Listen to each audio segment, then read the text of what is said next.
Welcome. Great to have you here. This is a unique moment, a moment that unites all of us.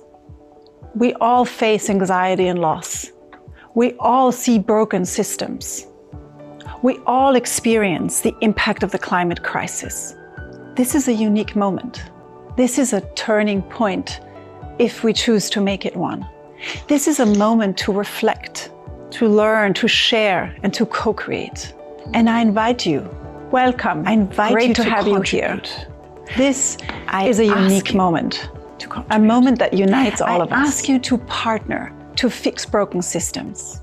I ask you to join the movement so everyone can step into their change-making power. I ask you to nominate the next generation of changemakers. And I ask you to share your wisdom, your knowledge, your expertise. And I ask you to donate to support changemakers. This is our moment to fix the world. This is our moment to contribute. Today is the day, and you are the one.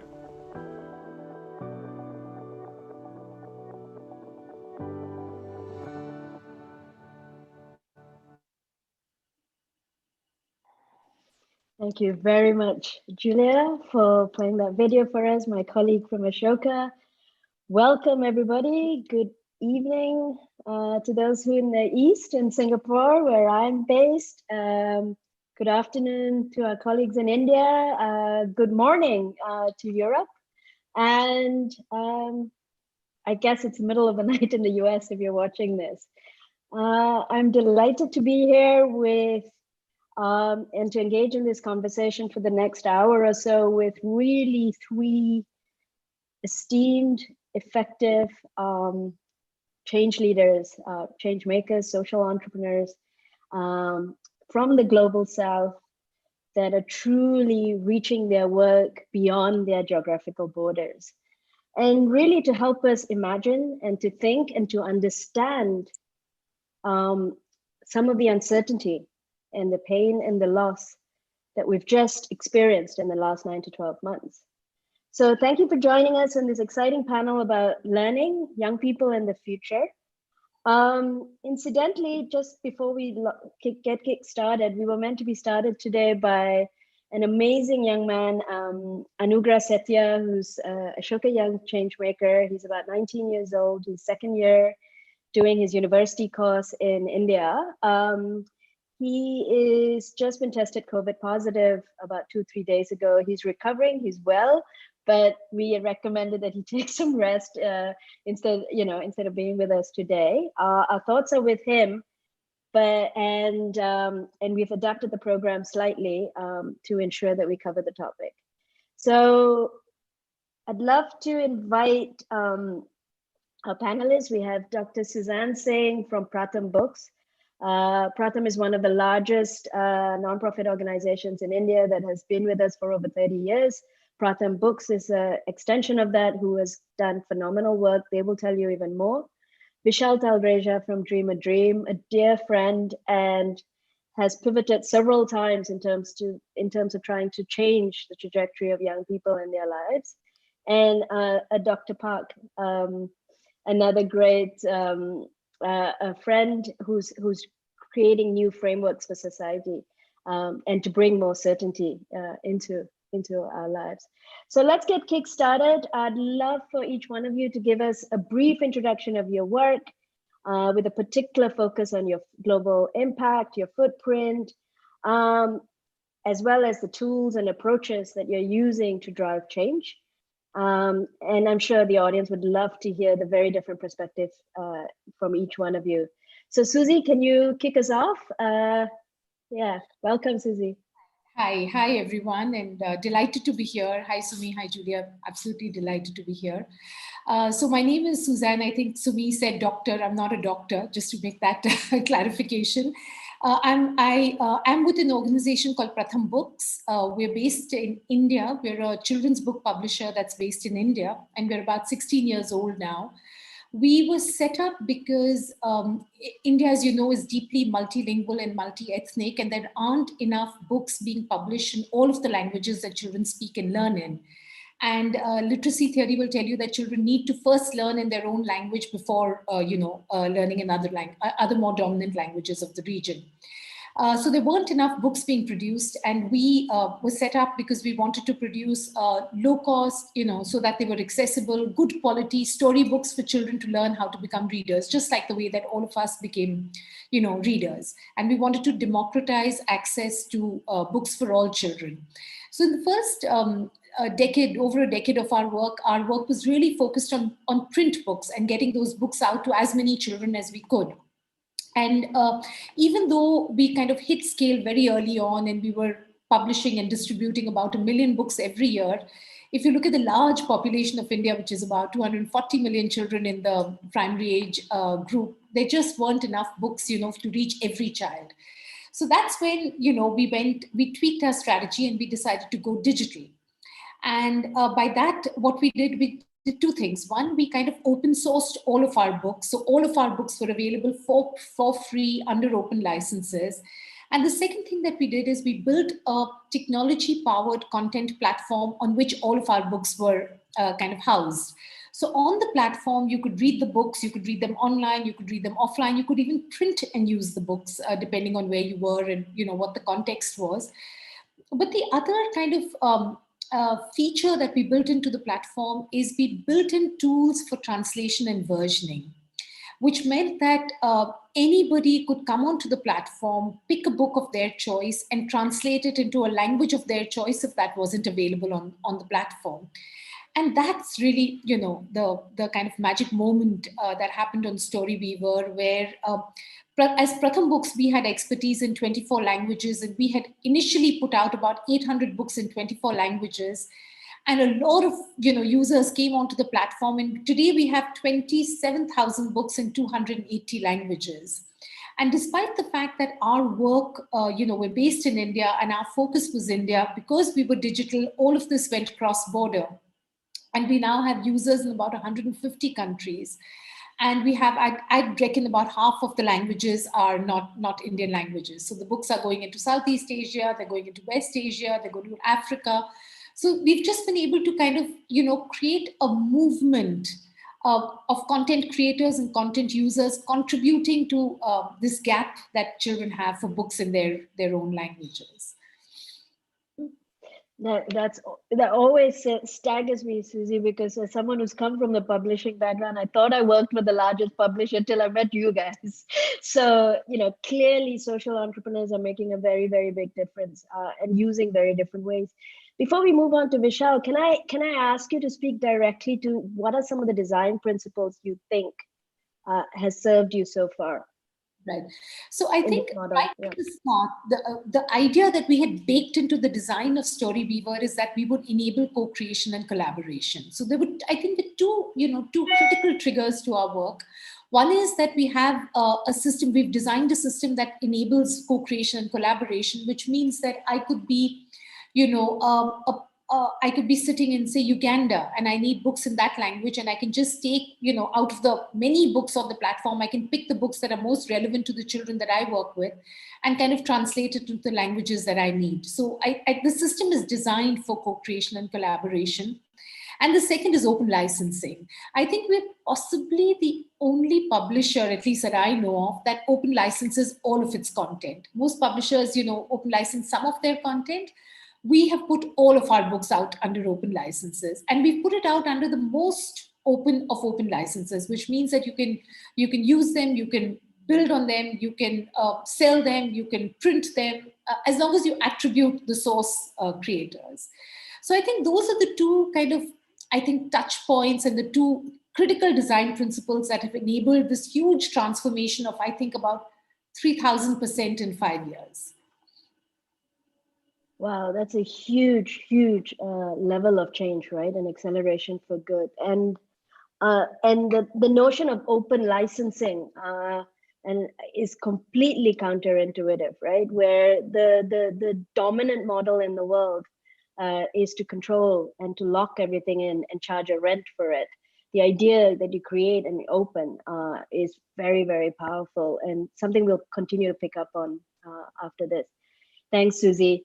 Moving on to Vishal, over to you. Give us a flavor of your work. Thank you, Sumi, and congratulations, Susie, for the amazing work that Pratham Books has been doing. So Dream a Dream has been around for about 20 years.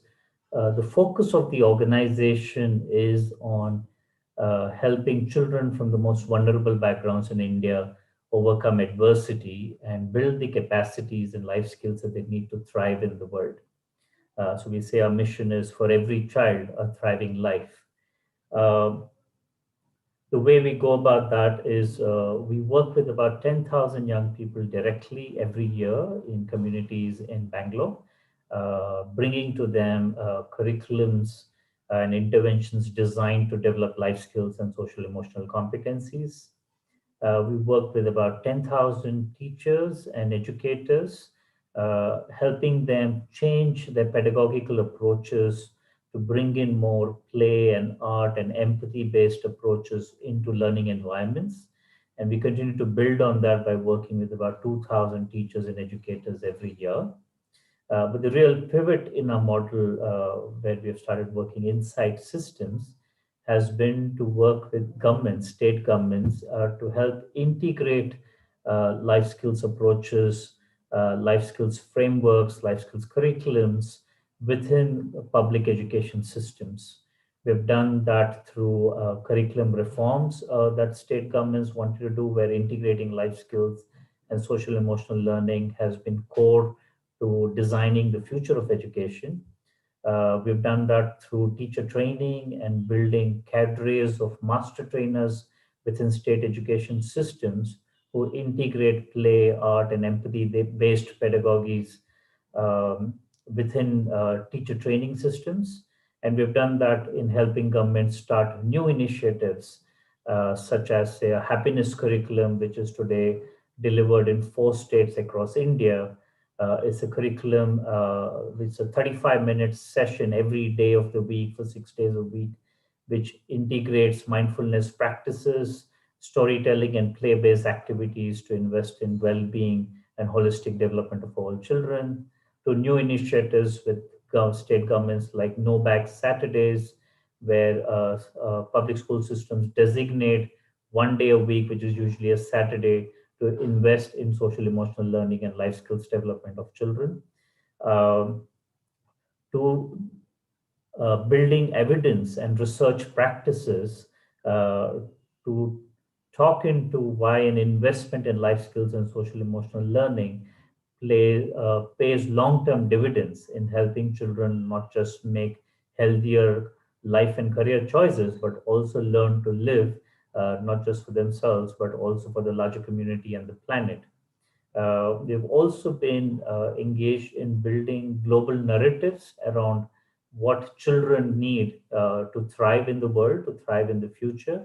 So I work with OECD, with Ashoka, with the Aga Khan Foundation in Kenya, with global alliances now, such as the G20 Interfaith Forum, with Karanga, which is a global alliance on life skills and social emotional learning.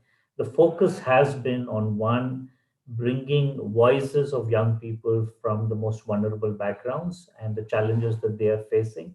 And second, around evidence of our own work in life skills and social emotional learning and how this impacting children's ability to make healthier choices in life. So this has been the spectrum of the work that Dream has been engaged in. So Vishal, I'm going to go off script a little bit because I know you. You know, social emotional learning, I mean, these are sort of on script when we listen to this across, you know, something like this kind of Zoom platform. It's now more common, right? So it sounds fairly mainstream. But can you perhaps describe a little bit, what is it that you're creating so people get a flavor of it? Because we're missing a young person in the room today. What is it that you're unleashing? You know, what is your team and your communities unleashing? You think you're unleashing when you're working with children and teachers right now? and governments? One is to actually understand the context. I think life skills and social emotional learning comes into context, one, when we talk about how the world is changing and the fast pace of change in the world, which means increasingly futures are becoming uncertain, complex, volatile, with high levels of vulnerability. And our young people need skills and capacities to adapt and respond to this fast pace of change and complexity in the world. The second is from the lens of children growing up in vulnerabilities, in adversity. When children are growing up in adversity, things like neglect, abuse, violence, uh, extreme poverty, war, uh, it impacts children's ability to achieve developmental milestones, which means their ability to form healthy relationships, build emotional resilience, build self regulation, think creatively, take decisions, make choices. All of that is impaired. And programs focused on life skills and social emotional learning help children then build capacities to respond to that. So, keeping that in context, what we are really doing on the ground is one, curriculums that use play and art and storytelling as a medium to develop these competencies and capacities in children, so they can catch up to their developmental milestones and build the resilience and adaptiveness they need to face the future. With teachers, the focus is on how teachers can bring in facilitative approaches. So, how can they bring in better listening, more empathy, more authenticity in the relationships? How do they design safe learning environments in classrooms? How do they individualize and personalize learning environments within classrooms? How do they shift school environments and community environments for a child to feel more safe? And when children feel more safe, their ability to take creative risk and engage in learning goes up, and hence their ability to then develop life skills goes up. So this is how it really shows up in a classroom. Mm-hmm. No, that's really great. And the word that's coming up for me already is this idea of agency, like creating safe spaces where young people can show up and raise their voices. And I think, perhaps I should have done this in the introduction. The reason this panel is particularly exciting is it serves the global south with a particular lens of focusing in India, but really looking at extracting, what are the learnings for the rest of the global south? 3 billion people, 1.2 billion children, 250 million in India, and another 50 in Indonesia. I think this is a really important conversation. So thanks, Vishal, for that. So, Yujun, lovely to have you today. You could take a completely different pivot into the work that you do. Please introduce yourself, the work, and where you're heading. Sure, thank you very much. And it is my honor to share the stage together with Susie and Vishal. I have a great respect to both social entrepreneurs. If you don't mind, I want to start with some video to share our work here. Oh, wait a minute. Can you see? Yes. Let me share it. Okay.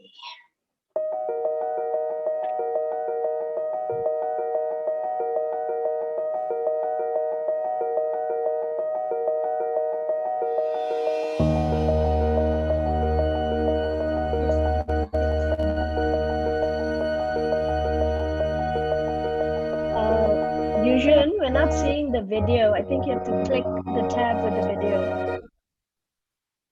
Oh, I see. Okay, sorry. Yeah. Okay. Sorry. Yeah, here. Yeah, now we see it. Yeah. Got it. Okay.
yourself from cyberbullying? Yo lo primero que hice fue bloquearlo y poner mi perfil privado. 인터넷에서 하는 말 다 믿지 않아요. Empathy, like how to must care about others. To use computers safely.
So that's what we do. So we have two arms. One is a think tank, which is basically develop a global standard for digital literacy and digital skills. And we have a do tank to meet with children, empower children with a very fundamental DQ, which is we believe must have life skill, digital citizenship skills, which you just saw the video. And we developed this concept of DQ framework as a new intelligence in the fourth industrial revolution. And good news is that this year, 2020, September 24th, it was recognized as a world first global standard framework for digital literacy and digital skills by the IEEE Standards Associations. It has a very simple framework. We look at what is actually comprehensive concept and skill set and competency set in order for individuals to thrive in this AI age, digital age or AI age, whatever we call. So we look at all these 8 different areas of digital life, from identity, use, safety, security, emotional intelligence, communication, literacy, and rights. So like Susie's work, how to read, write, and participate. That's through the digital literacy. How Michelle described as a social-emotional learning. We want to capture across this whole 8 area, but specifically on the digital intelligence, emotional intelligence.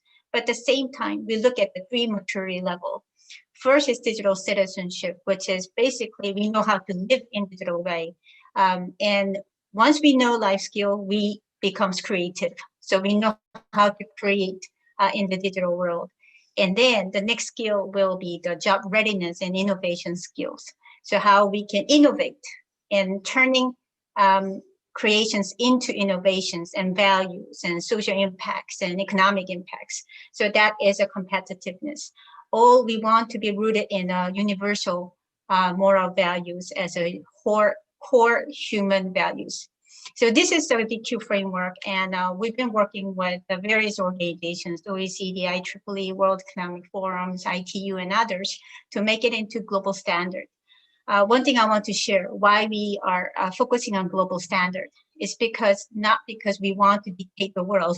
Of course, we'd love to, but more importantly, we want to set the lower bar that every individual, especially every young people, needs to have the quality educations on top of this minimum bar, which we try to serve as a DQ.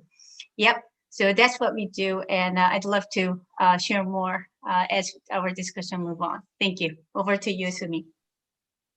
Thanks, Yujin. I think that sets us off with the conversation we're going to have. Really now to wrestle with some of the challenges the world is facing, right? Or some of the challenges you're seeing happen on the ground. The next question I have My sense is the last 11 months. I mean, Vishal, you said something really powerful earlier today, that we're entering a really different era for the future, which is characterized by change, complexity, uncertainty, ambiguity. And as young people go into that, they're going to need a different set of tool sets, if you like. And what's interesting is I think the last 11 months gave us a snapshot, a looking glass into what that might look like in the future. So I really want to pivot into the situation in the last 11 months, COVID-19 and the pandemic. What has been, I sort of three angles. What has been your main observations and experience at the levels that, in the communities that you're in? What is happening with children through the lens of children or otherwise? What are some of the opportunities that are opening up? What are some of the innovations and frameworks that are emerging for you? And what are you taking away and moving ahead? Now, just to get us started, I was just reading a report that just got released last week in Singapore for Southeast Asia, and a report that was released in India. There's been loss of learning for at least 300 million children, and globally for 1.2 billion children. But at the same time, 40 million in Southeast Asia, 40 million new internet users came on in 1 year, compared to 100 million in 5 years, right? So we're seeing this rapid acceleration of technology and technology use, and we're seeing increased usage as well. So I think in this context where everything has shifted, a lot of things are happening. What are you observing? And what are the main innovations opening up for you, and what are you taking away? Perhaps we can start with Vishal this time.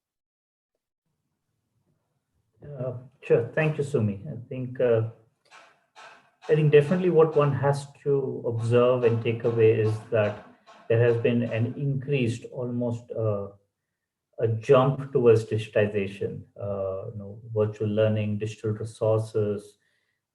It's been heartening to see the number of organizations whose content has moved online so quickly in the last 6 to 8 months. In response to school closures and offering online resources to children. I think one thing that we have observed is that it is not so much about content moving online, but a shift towards interventions moving online. And not many organizations or solutions have managed to take interventions online to understand what does learning look like in a virtual world. What does learning look like when you are a kid living in a slum community in India, where you're living in a house of 10 feet by 10 feet, surrounded by noise all the time? What does learning look like when you need to share a single smartphone amongst a family of 4 people? And if you're a girl, you don't necessarily get access to the smartphone first. It's not prioritized for you. What does learning look like when you're in a bad internet network area and you need to get to a place which is crowded and noisy to access online classes? What does learning look like when you manage to convince your parents to get you an internet pack so you can attend online classes, and you're 5 minutes late to your class and their teacher marks you absent and doesn't let you come into the classroom? So are we then taking a lot of our offline stereotypes and biases around learning and how schools function into now a virtual world without really recognizing the context of learning in a virtual world? So one big insight was around that. The second was the pandemic actually brought to the forefront already existing systemic inequities and structural challenges that have existed in our education system. Our education system is not working. It's fractured, it's broken, it's definitely not working for our most vulnerable populations. An education system that is designed to help prepare our children for an uncertain future suddenly had to take notice that the future is here. This uncertainty that we're talking about is already here, and our children are dealing with it. The other the other observation we picked up is, for the first time globally around the world, we had to prioritize well-being versus economic development. Everything had to close down, everything had to stop, so that we could take care of ourselves, so that all of us could be safe. And this is giving us a window of opportunity, that the real role of education is to help our children learn to thrive, help our children learn to live in a society where well-being takes precedence over economic activity, over economic success. So from that lens, I think the innovations that we are seeing is more community-based interventions, where teachers who live in communities where the students come from, setting up small spaces where maintaining social distancing, we've seen teachers kind of respond to learning needs of children. When we look at technology itself, we have to look at the spectrum of technology innovations that have happened. A large chunk of it low tech, worksheets, lesson plans being sent through WhatsApp as videos, in village communities, loudspeakers being used, mobile vans being used to impart education, keeping social distancing norms, community radio, television, have all been low tech solutions that have worked for the most vulnerable.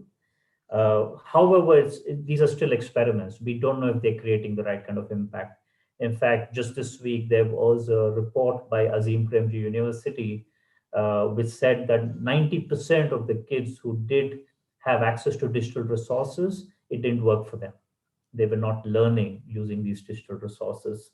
So it's still early days to see if technology is really working for the most vulnerable, and whether technology will really then contextualize learning and interventions for the most vulnerable. Um, and I want to close it with this last thing, that I think one important thing that we've seen emerge is education or learning has expanded from being school centric to now being community centric. And parents and larger community members and extended family members playing the role of educators and learners in this new world has become paramount, and that's coming to the forefront. Yeah, that's super powerful, right? Because I really like those three ideas: digitizing intervention versus digitizing only content, community-based interventions, and then community-driven change. And it's interesting because in that report that we discussed that I shared, that just got released last week in Singapore, a large chunk of where investments and the users are coming from is edtech and health tech, right? And 90% of that innovation is still not working. So should we just one last quick answer, maybe Vishal, is should we keep innovating or should we stop? I think we should stop innovating in the edtech space for a few months, take a pause, really understand what's working and what's not working. Design for the most vulnerable populations, because that's where the learning gaps are going to increase. And that pause, possibly ask the right kind of questions about what's really needed. So for example, our own sense is that the learning loss is one of the least impact that children in vulnerable populations have had. The bigger challenge is that children are experiencing extended levels of trauma. Trauma caused because of loss of family, loss of income and livelihoods, hunger, trauma caused because of abuse and violence. So we have to look at this holistically, that there's a much bigger challenge that we're sitting on. And this trauma could become a lifelong challenge in the way children respond to life itself. How are we responding to this trauma, and how are we investing in more well-being based innovations, not just trying to help children catch up to an already outdated curriculum and syllabus? So that's where we need to stop and take a pause. Brilliant. And that brings me to your framework, Yushin, because in your little wheel, there's digital well-being right in there, digital empathy and stuff. What are your thoughts about the last few months and main observations and potential pathways forward? I always admire how Vishal put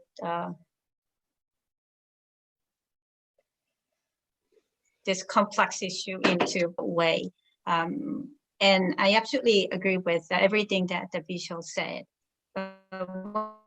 One thing I want to take a heat on is about, do we have a luxury to stop? And are we in this condition to innovations and a whole rush? Because my observation last 1 year, as Sumi said, there's a huge push. I've never seen such a large scale push to digitizations in almost every country. So it is actually transformation is very rapidly happening. And it's not just about internet connectivity, it's all dimension of push, AI and all this technology related research that has been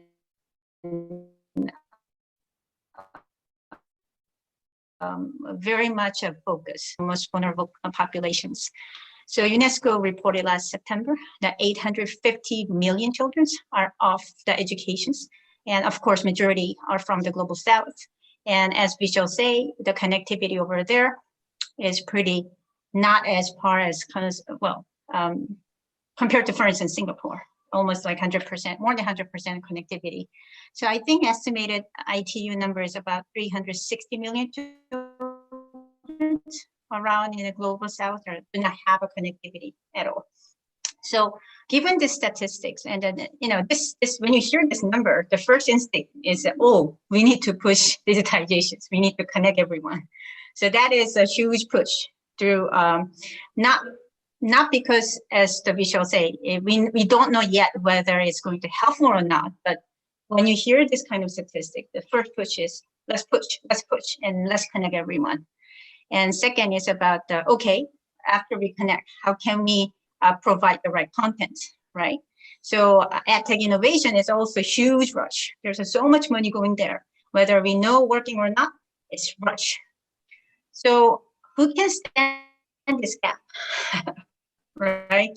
Who can stand this gap between what has been huge rush from the industry and government, and then like people in the ground as we are, and say, hey, we may actually take a pause and look at what really works. So I think it takes a lot of courage for us to say, and also we want to bring this discussion into the major table of policymakers and industry leaders. How can we do that? I think there's lots of things we need to do as a civic sectors. I'll stop here.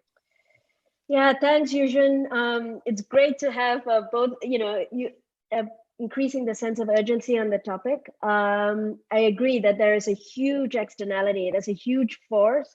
There's a huge amount of private capital moving into these spaces in health tech and ed tech. And I think the invitation you're creating in this space is, like we could take the pause, but at the same time, let's be very mindful that we're running out of time and we need to intervene quickly. I'd love to pivot to you, Susie, because you're really at the cold face of trying to solve some of these challenges. What are your thoughts? Yeah. You're on mute, Susie. So we've seen a tremendous acceleration of the use of technology in education over the last few months, as we can imagine, right? Everything's moved remote. But there haven't been sufficient supporting resources being provided both to teachers and to children on how to use that technology effectively, right? So I'm saying while people are doing a whole bunch of remote learning, activities, I'm not sure, teachers are being supported or children are being supported in the right way. But that said, one is seeing the whole spectrum of innovation, right? So you're seeing, online, you're seeing phones being used. One is seeing, like Vishal was saying, loudspeakers. In fact, we've done a campaign called the Missed Call campaign, where we wanted to provide a story listening opportunity to children who didn't have smartphones. And therefore, you can call in a toll-free number and you can listen to a story of your choice in a language of your choice. And just in the first 60 days of that campaign, we had about 200,000 children dialing in to listen to about 350,000 stories, right? So one is seeing, like I said, a lot of innovation. Radio is being used. We've got a partner in a rural Tamil Nadu village called Vidupuram, who uses an auto rickshaw, and they kind of have stories kind of being or using a loudspeaker. Stories are being played on the auto rickshaw, and it drives through and provides books and even food to to families, right?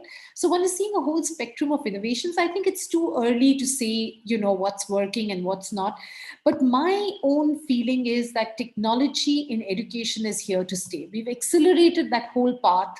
And once COVID is over, we're going to see a lot more, the use of technology being a lot more prevalent in education. And hopefully, by then there will be more, there'll be better understanding of what kind of technology is working in what kind of way. And once we have that and we make the right technology choices where, you're not kind of expanding this digital divide, but you're trying to resolve it, I think there is hope. I think there is hope. Yeah. I think what's coming up for me as you were speaking is that we need more solutions. We need more innovation. We need more solutions. And interestingly, I think that's what social entrepreneurs have done really, really well for us, particularly from the global south. With Ashoka, we started in India, and then we went off to Indonesia and Brazil and Thailand. So I think this conversation is very timely because this community, as well as the many communities in ACMS over the next 3 days, we're going to be needing more ideas, more pathways. Today we're hearing about this digitizing interventions, community participation offline as much as what's happening online, digital well-being, being critical, and then Yujun is bringing a huge, very comprehensive framework, which actually has been around. I remember in 2015 seeing it for the first time. I mean, I think to credit to Yujun, she's been looking at this, so much in advance to the actual moment that we're in right now. So I'd really like to echo my colleague Marie Ringler. She started this video today. I mean, I think there's a real call to action from each one of us to take action and to support, social entrepreneurs and Ashoka, and increase the innovation pipeline, because the product pipeline is increasing.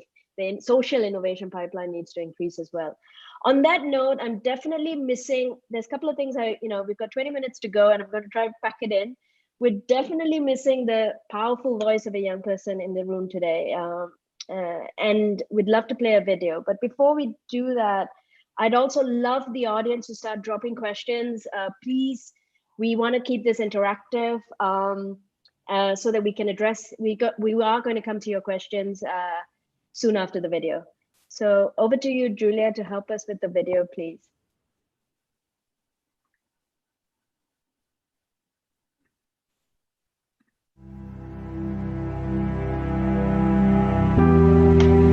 Ibu saya itu 5 bersaudara dan sendirinya yang lulus SMA. Kita bisa melihat ada beberapa gap tentang yang bersekolah dan yang tidak bersekolah. Jadi itu yang membuat saya merasa bahwa pendidikan itu sangat penting. Saya ingin seluruh anak Indonesia itu terdidik, karena dengan pendidikan kita bisa membangun Indonesia ke arah yang lebih baik dan kita bahkan bisa terlepas dari jeratan kemiskinan. Saya Hilyatul Aulia Syahrul, boleh dipanggil Ila. Aku berasal dari Bulukumba, Sulawesi Selatan. Suatu hari ketika aku masuk sekolah, anak-anak di sana itu kita punya latar belakang yang berbeda. Salah satunya itu temanku. Dia putus sekolah, lalu dinikahkan sama keluarganya. Padahal dia salah satu siswa yang cerdas. Kenapa? Salah satu generasi yang bisa jadi mungkin suatu hari dia menjadi seorang presiden yang membangun Indonesia, yang memberikan kontribusi besar untuk negara ini. Harus putus sekolah dan harus dinikahkan, dan itu yang membuat saya miris.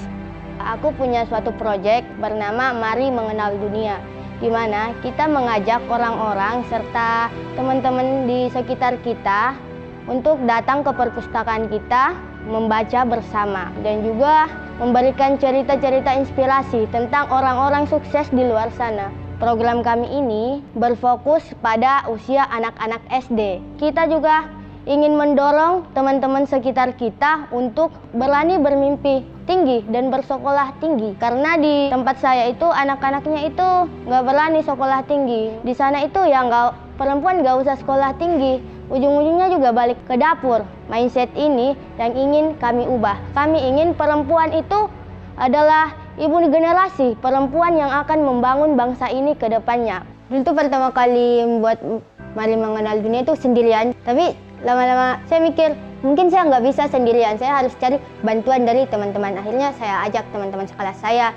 Terus karena waktu itu juga saya masih menjabat sebagai pengurus OSIS, saya ajak teman-teman saya. Dan kegiatan Mari Mengenal Dunia ini dimasukkan dalam program kerja kami. Di tengah-tengah perjalanan proyek itu juga banyak naik turunnya. Salah satunya itu ketika ada penolakan dari warga sekitar, dari teman-teman saya sendiri, karena proyek saya ini bertempat di sekolah. Karena di sekolah juga masih banyak rak-rak kosong. Jadi saya berinisiatif untuk mengisi rak-rak itu. Ketika saya mengisi rak-rak itu, teman-teman itu ngebully saya. Mereka ngelempar-lemparin buku dan bawa pulang buku tanpa seizin, terus nggak dipulangin. Pertama buka perpustakaan itu nggak ada yang datang. Minggu kedua cuma 3. Hal itu membuat saya pengen putus asa. Terus yang memotivasi saya itu kutipan dari Samratul Langit. Dia pernah bilang, manusia itu dihidupkan untuk menghidupkan manusia lainnya. Suatu hari ada seorang tetangga saya, namanya Selfie, dia baru kelas 4 SD. Dia datang ke rumah saya. Akhirnya saya mengajak dia ikut perpustakaan. Tiba-tiba aja dia datang ke rumah saya minta buku sendiri.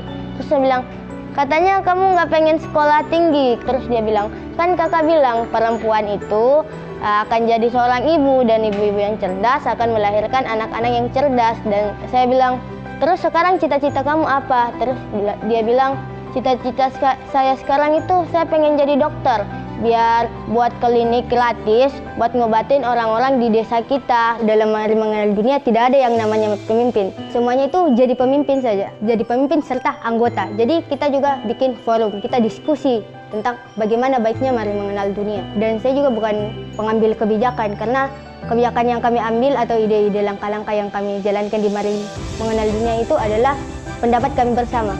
Jadi menurut saya pembaharu itu adalah seseorang yang berani membuat suatu pembaharuan, yang punya inisiatif luar biasa untuk memperbaiki bangsa ini ke arah yang lebih baik, berguna bagi dirinya sendiri bahkan orang lain. Ingat, dunia itu senantiasa berubah, apalagi sekarang kita berada di zaman modern. Perubahan itu sangat cepat. Kita harus menjadi seorang pembaharu. Kita harus berubah ke arah yang lebih baik. Untuk menjadi seorang pembaharu, modal awalnya itu kita harus punya kesadaran dan kepekaan. Kemudian kedua, kita harus punya keberanian dan semangat. Dan kita juga harus punya kekuatan. Aja, Kak!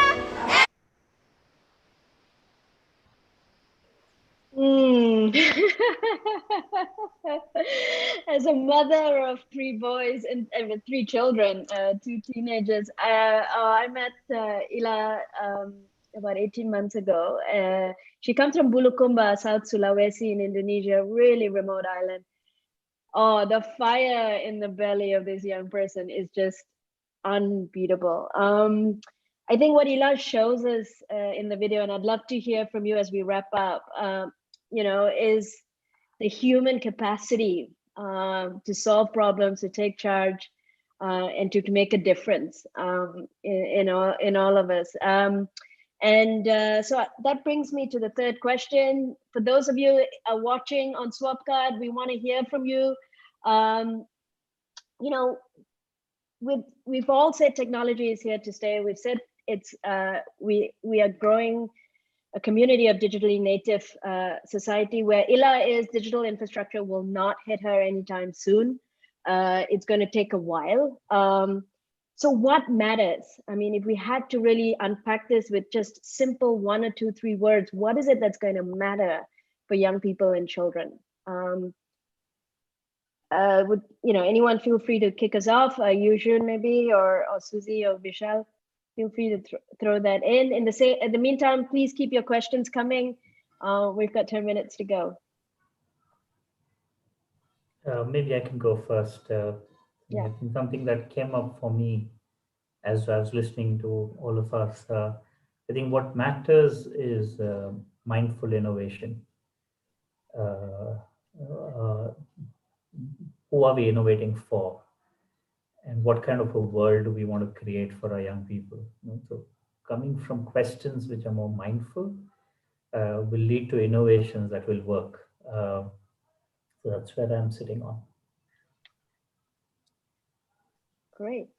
I think what comes to my mind when I think of what matters, I think it's about empowerment and agency, about being part of the change, about participating and doing things that you think, are required for yourself. And I think providing agency to all the stakeholders in the system is a very powerful way to kind of effect change. Beautiful. Yeah. So accelerating that.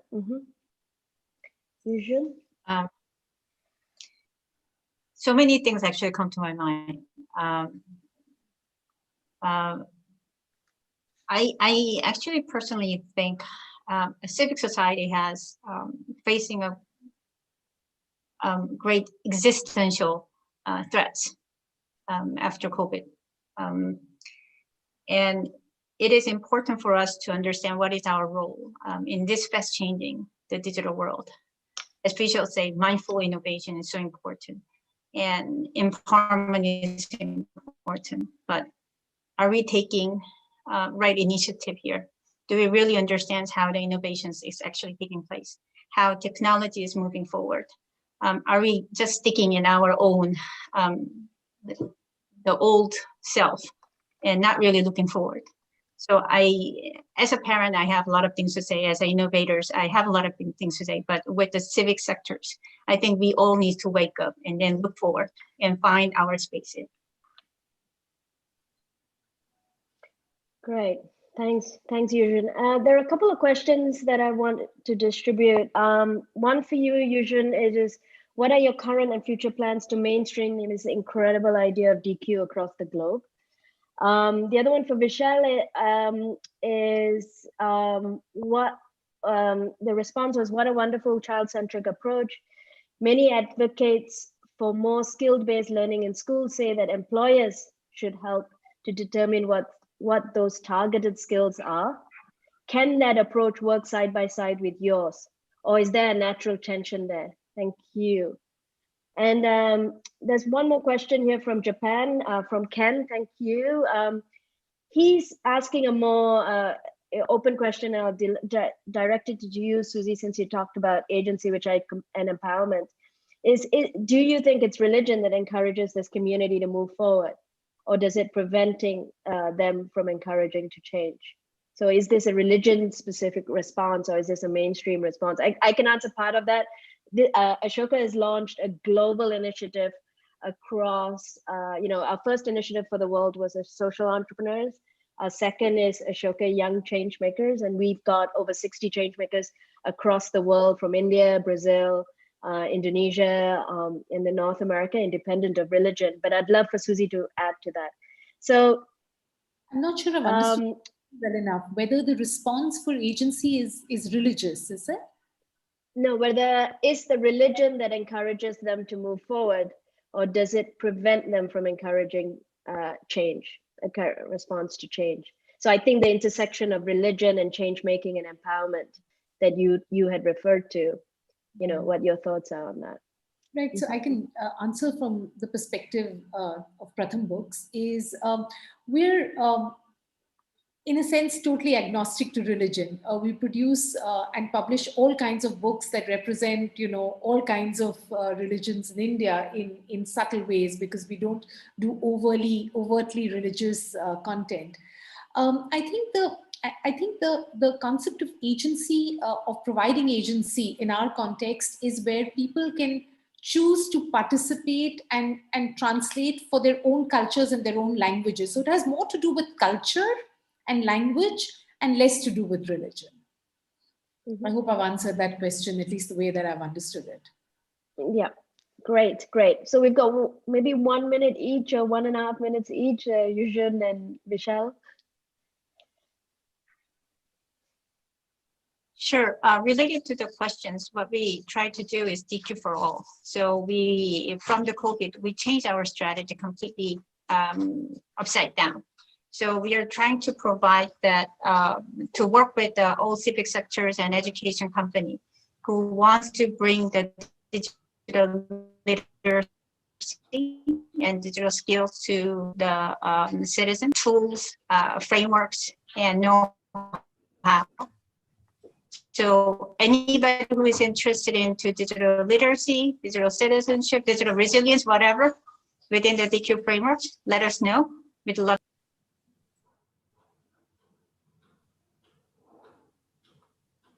Okay, is it she's frozen, right?